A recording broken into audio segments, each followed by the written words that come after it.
This is the Jordan 1 Retro Fragment. It originally retailed for $185 in 2014, but today a pair can resell for up to $2,000. And this is the Yeezy Boost 350 V2 Core Black Red, which retailed at $220 in 2016 and now resells for $900. The Fragment's resale value more than doubles its competition. These shoes were both sold in limited releases, so why did Jordans become so much more expensive?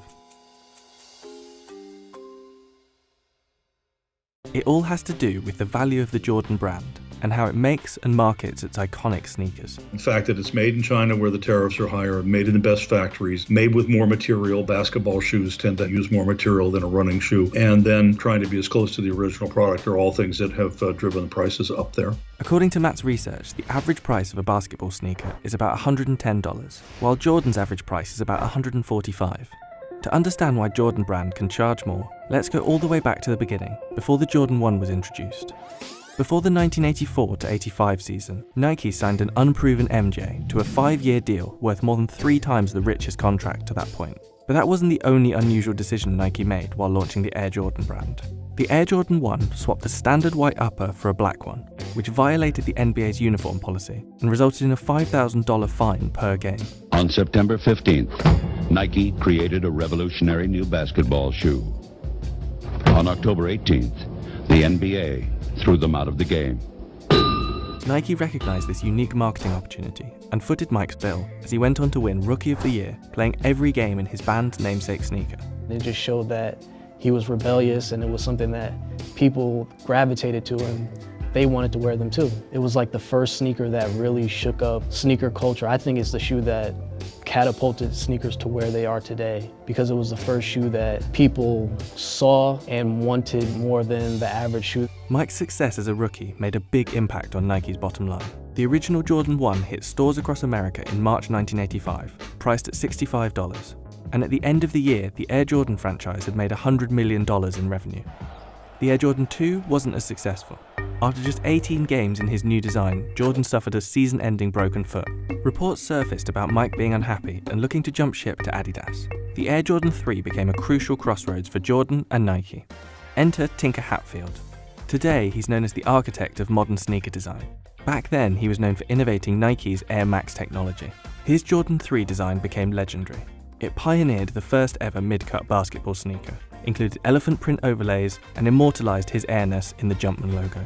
And Tinker incorporated his Air Max technology into the sole. Those 3 things, I think, brought its cultural importance because it was a statement shoe, right? So now you were actually making a statement by wearing a basketball shoe, which wasn't necessarily the purpose of wearing a basketball shoe off court. The company's rollout of the Jordan 3 was equally as legendary as the design.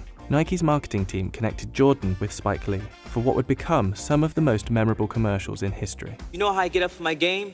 Do you know? That's right, Air Jordan, Air Jordan, Air Jordan. You really saw the Jordan brand become a luxury brand in the United States. It was our designer sneaker, and it made the shoes very visible. And that's a big part of the conspicuous consumption, is to be able to look across the room and see that that person's wearing a $100 shoe or a $300 shoe in today's parlance. During all this, the price of Jordans had jumped to $100, significantly higher than the top basketball sneaker at the time, Converse's Weapon. Jordan marketed its sneakers as a luxury product to match MJ's talent and style, and in the process created a cultural phenomenon, bringing sports apparel into the mainstream. He was a very marketable figure with a great smile and a big hoop earring, and people wanted to look like him. And so you started seeing this face all over the world. But the brand priced out kids from low-income families who wanted them the most. And by the 90s, Jordans were so coveted, violence erupted around them. 2 teens were even killed for their Jordan sneakers. Nevertheless, the phenomenon continued. Jordans were a status symbol that couldn't be stopped. Whether you're into fashion, whether you're into sports, or whether you're just a fan of Michael Jordan himself, you have to know about Jordan Brand. You have to own something from Jordan Brand. Hatfield continued to design Jordan's signature sneakers for the next 12 years. The Jordan brand became a sneaker giant, and MJ became the greatest player in basketball history. Their run lasted for more than a decade, but that was all about to change. In 2013, Adidas released new technology, signed Kanye West, and started making big gains. Despite increased competition, Jordan's prices stayed high. That year's new Jordans retailed at $250. the highest price for a new signature Jordan release to that point. Retro prices jumped too. A retro is a re-release of an original shoe. $220 for these, $400 for these. This happens with every sneaker brand. As they see the resale prices of their shoes go higher, they want more of the pie. And so they started to try and get more of the pie. When Adidas came out with a lot of their more popular styles during that era, it caused a lot of people to just say, I'm gonna stop buying Jordans for right now and I'm gonna focus on these newer styles that are comfortable, that are cool, that are trendy. Jordans weren't selling out as fast as they had in previous years, and Jordan increased supply to balance out revenues, but it oversaturated the market. According to Soul Collector, between September and November 2017, Jordan released 30 different retros. The price hikes combined with an oversaturated market and increased competition led to what Soul Collector called Jordan fatigue, and Adidas's market share nearly doubled. Jordan brand president Larry Miller admitted that the brand had released too many shoes and needed to figure out how to connect to young consumers again. And Nike CEO Mark Parker did just that with his Edit and Amplify strategy. He helped Nike's R&D cut down from 350 sneaker ideas to 50. This helped the company be more disciplined and catch up with the speed of the sneaker market. The secret sauce for Jordan over the years has always been unrequited demand, never having enough shoes to satisfy the market, which made the kid come back on the next release and hope that he would get a pair. Jordan mounted its comeback in 2018. The brand ramped up offerings for female customers, and its Concord 11 retro release was its most successful shoe introduction ever, according to Parker. And they've been able to connect to a new generation, tapping Travis Scott, Virgil Abloh, and more to offer their takes on the historic designs. Today, you don't really need to market a Jordan product, and so it becomes a pull market. The idea is that the product is so sensational, so wanted by the consumer, that it's pulling them into the store.